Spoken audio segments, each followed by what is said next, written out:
Assalamualaikum warahmatullahi wabarakatuh. Alhamdulillah kita masih berjumpa yaitu di mata pelajaran pendidikan aswaja dan KN1 dalam keadaan sehat walafiat. Mudah-mudahan kalian semua tetap sehat walafiat juga ya. Sebelum kita mulai pelajaran pendidikan aswaja dan KN1, marilah kita berdoa bersama-sama. Mudah-mudahan bisa bermanfaat ilmu yang saya sampaikan. Ala diniyah wala kuliyatin sholihah. Al-Fatihah.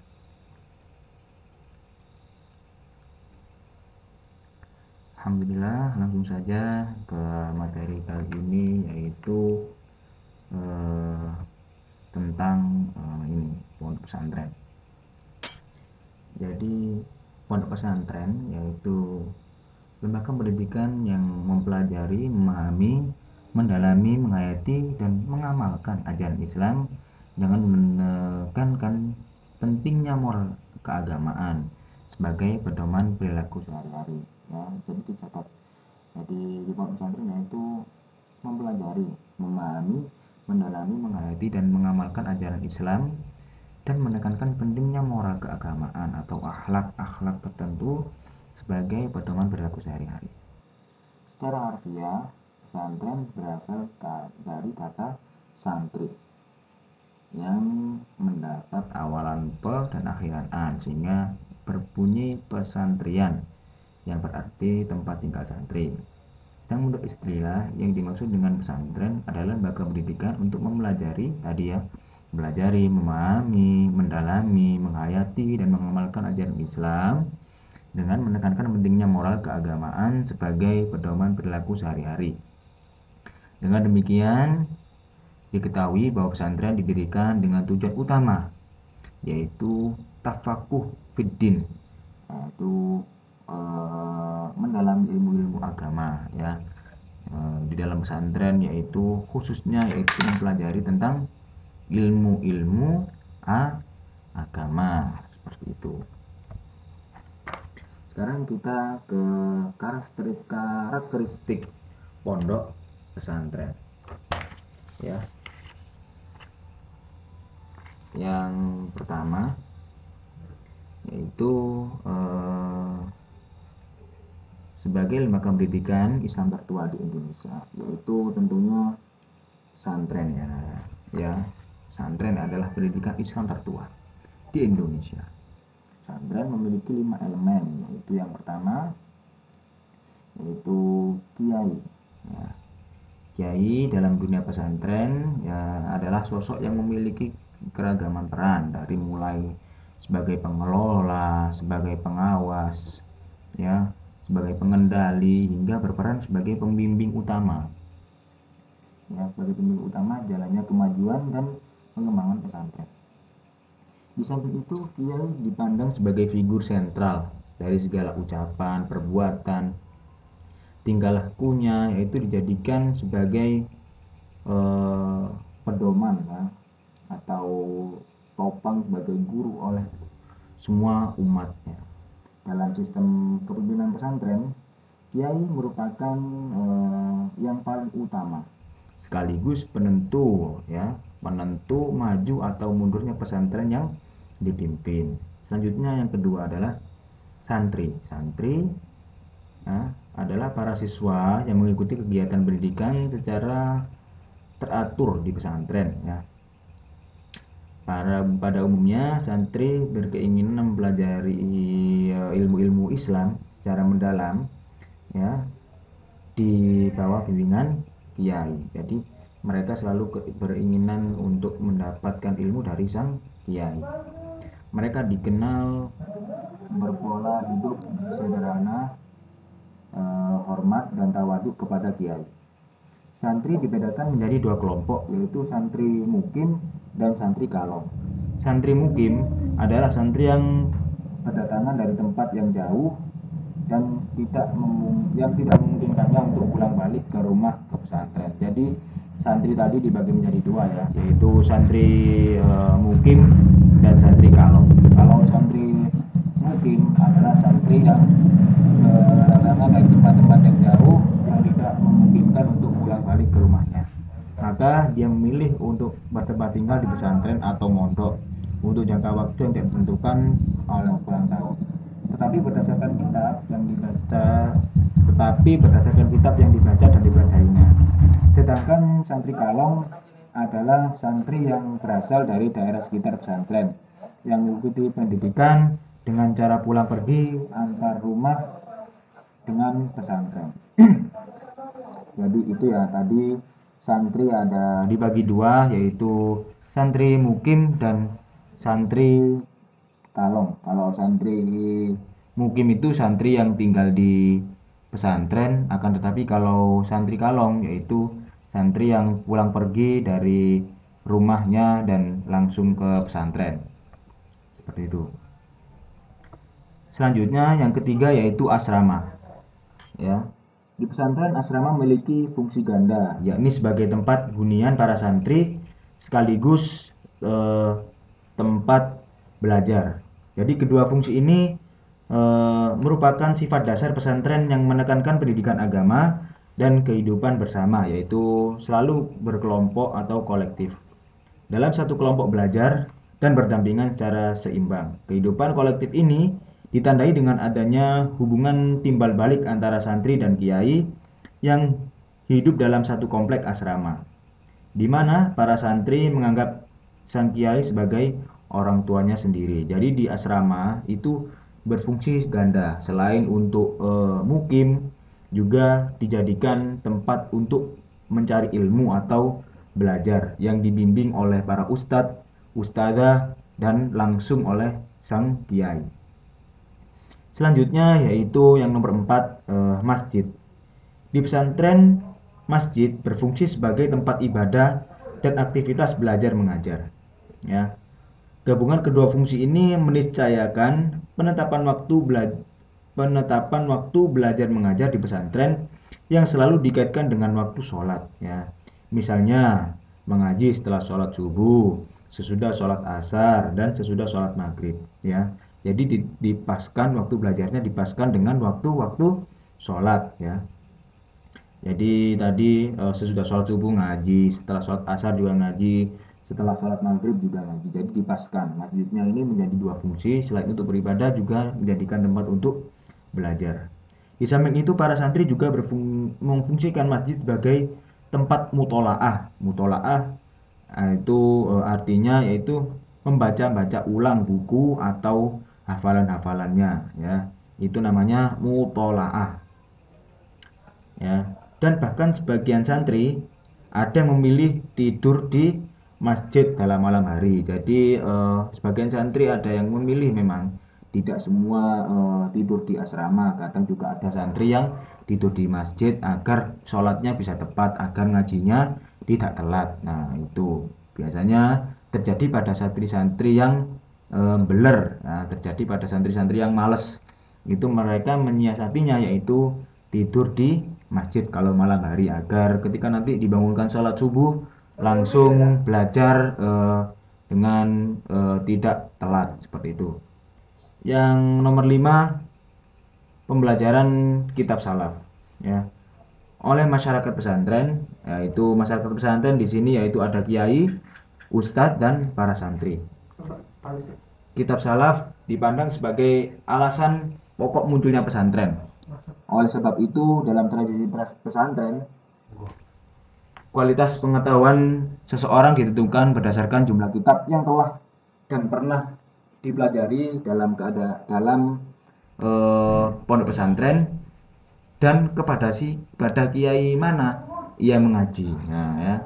Jadi kualitasnya itu di situ. Jadi kalau di pondok itu kitab apa saja yang sudah dingajikan atau sudah dibacakan itu adalah termasuk kualitas anak yang ke pondok pesantren. Dan kepada kiai siapa ia mengaji itu juga mempengaruhi kualitas sang santri untuk mondok, seperti itu,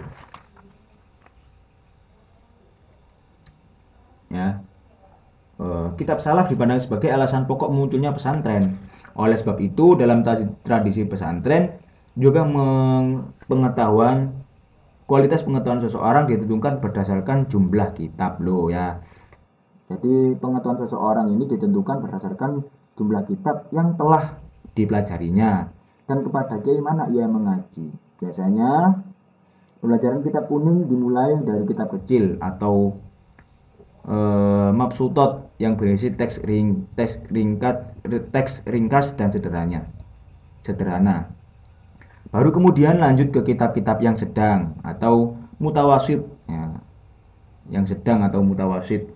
Dilihat dari kandungan ilmu yang dipelajari.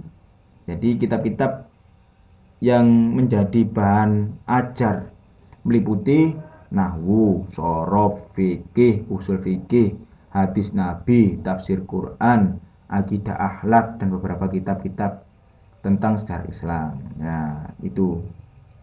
Akan tetapi tidak semua pesantren seragam dan menentukan bidang keilmuan ya yang diajarkan. Nah, beberapa pesantren juga fokus di kajian sebagai karakteristik ya atau kekhususan ya yang ditentukan oleh kiainya sendiri. Jadi tidak hanya itu saja. Jadi setiap pesantren itu mempunyai ciri khas pembelajaran sendiri atau ada pelajaran yang dikhususkan atau yang langsung dibimbing oleh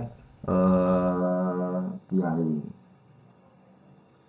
Pesantren juga ada yang namanya pesantren takhasus ya, yakni pesantren yang menekankan cabang-cabang ilmu tertentu seperti takhusus ilmu alat. Kalau takhusus ilmu alat ini seperti nahwu, shorof, bayan, batik, dan lain-lain. Ilmu fikih, usul fikih, ilmu qiraatul Quran, ilmu tafsir hadis, ilmu tasawuf, dan lain-lain ya. Jadi di dalam pesantren itu juga ada yang khusus seperti itu ya. Kitab pesantren takhasus yaitu pesantren yang menekuni cabang-cabang ilmu tertentu, yaitu namanya pesantren takhasus ya, menekuni cabang-cabang ilmu tertentu. Nah, di dalam proses pembelajaran di pesantren dikenal metode pembelajaran yang menjadi ciri khas di pesantren dan telah berkembang dalam kurun waktu yang lama, yaitu yang pertama ada metode sorogan. Metode sorogan yaitu belajar secara individual atau kelompok kecil di mana santri berhadapan dengan seorang guru atau ustadz dan terjadi hubungan saling mengenal di antara keduanya. Ya. Proses pembelajaran dilakukan seseorang demi seorang dan ada kesempatan tanya jawab antara santri dan ustadz atau guru ataupun kiai. Itu namanya metode sorogan. Yang kedua atau selanjutnya yaitu metode bandongan. Metode bandongan yaitu metode belajar dengan ceramah yang diikuti sejumlah besar santri ya. Metode ini juga dikenal dengan istilah wetonan atau waktu Jawa ya. Karena pembelajaran kitab dilakukan pada waktu tertentu yaitu sebelum atau sesudah jamaah sholat fardu ya.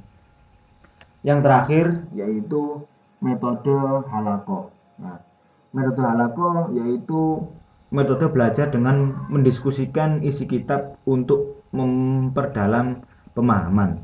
Metode halaqah biasanya diperuntukkan bagi santri senior atau ustadz ya dalam kelas musyawarah atau kelas syawir.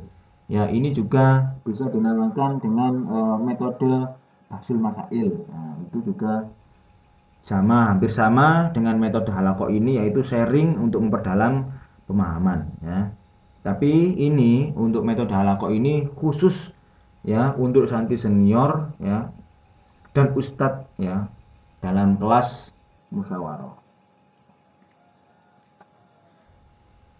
Selain kelima elemen dasar pesantren ya yang terurai di atas, sistem pendidikan pesantren telah melahirkan 5 tata nilai utama yang membedakan dengan sistem pendidikan lainnya yang biasa dikenal dengan panca jiwa pesantren ya. Ingat-ingat yaitu panca jiwa pesantren.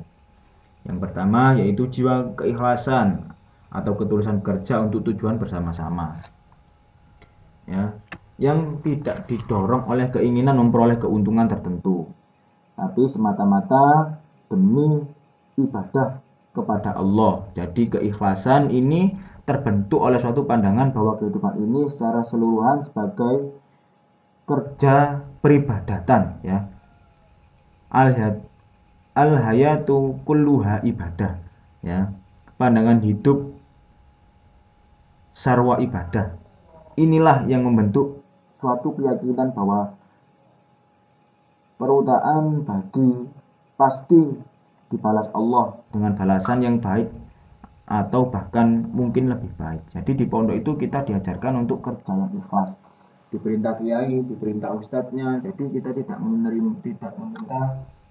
imbalan sama sekali. Kita tidak meminta gaji sama sekali. Di pondok itu belajar ikhlas lah pokoknya. Yang kedua yaitu jiwa kesederhanaan tapi agung. Yaitu di sini maksudnya jiwa sederhana yang mengagungkan unsur kekuatan dan ketabahan hati serta penguasaan diri dalam menghadapi berbagai kesulitan. Di balik jiwa kesederhanaan itu terkandung jiwa yang besar yang berani menghadapi segala permasalahan kehidupan, tuntutan dan perkembangan zaman. Jadi itu, ya, sabar mengikuti perintah-perintah kiai, ya, sabar dalam segala hal menjalani kehidupan, menghadapi kesulitan-kesulitan. Nah, itu harus bersabar. Di pondok pesantren selalu dilatih seperti itu. Yang ketiga yaitu jiwa persaudaraan, ya. Jiwa persaudaraan atau ukhuwah sebagai perwujudan dari suasana kehidupan sehari-hari yang akrab, baik antara santri dengan kiai dan ustadz maupun antara sesama santri. Perbedaan suku, bahasa, adat istiadat, kekayaan, ya, tidak menjadi penghalang, ya. Jadi beda suku, beda bahasa, beda istiadat, kaya, miskin itu tidak menjadikan perbedaan. Kita tetap saudara, tetap Bhinneka Tunggal Ika, ya. Walaupun berbeda, tapi kita tetap satu tujuan, belajar bersama, mengaji bersama, mengabdi untuk belajar ilmu agama bersama-sama. Yang keempat yaitu jiwa mandiri. Jiwa mandiri yang tidak terbatas pada kemampuan mengurus persoalan pribadi, tetapi lebih jauh kesanggupan dalam membentuk kemandirian pesantren yang tidak suka mengantungkan diri pada bantuan dan belas kasihan pihak lain. Jadi di pondok pesantren itu selalu dibiasakan untuk mandiri, ya, mencuci pakaian sendiri, mencuci tempat makan sendiri, ya, membersihkan tempat tidurnya sendiri, ya, merapikan bajunya sendiri, ya, merapikan lemarinya sendiri, menyiapkan semuanya sendiri. Kita harus dilatih mandiri, ya, tidak bergantung kepada orang lain. Yang selanjutnya yaitu jiwa bebas dalam memilih jalan hidup dan menentukan masa depan dengan sikap yang optimis. Menghadapi segala problematika kehidupan berdasarkan nilai-nilai ajaran Islam. Jadi kita dibebaskan untuk memilih jalan hidup untuk menentukan masa depan yang cerah. Tentunya kita membangun Nahdlatul Ulama semakin baik, semakin cerah, semakin jaya. Tentunya kita dibebaskan untuk memilih itu. Tetapi harus ingat tetap tawaduk kepada kiai, kepada guru, kepada ustadz, itu yang terpenting. Oke, selanjutnya yaitu tugas dan latihan. Anak-anak jangan lupa kerjakan ini 5 soal yang sudah saya sampaikan, ya. Itu saja yang dapat saya sampaikan. Mudah-mudahan bermanfaat. Kurang lebihnya saya mohon maaf. Wallahumma fiq ila qomitorik. Wassalamualaikum warahmatullahi wabarakatuh.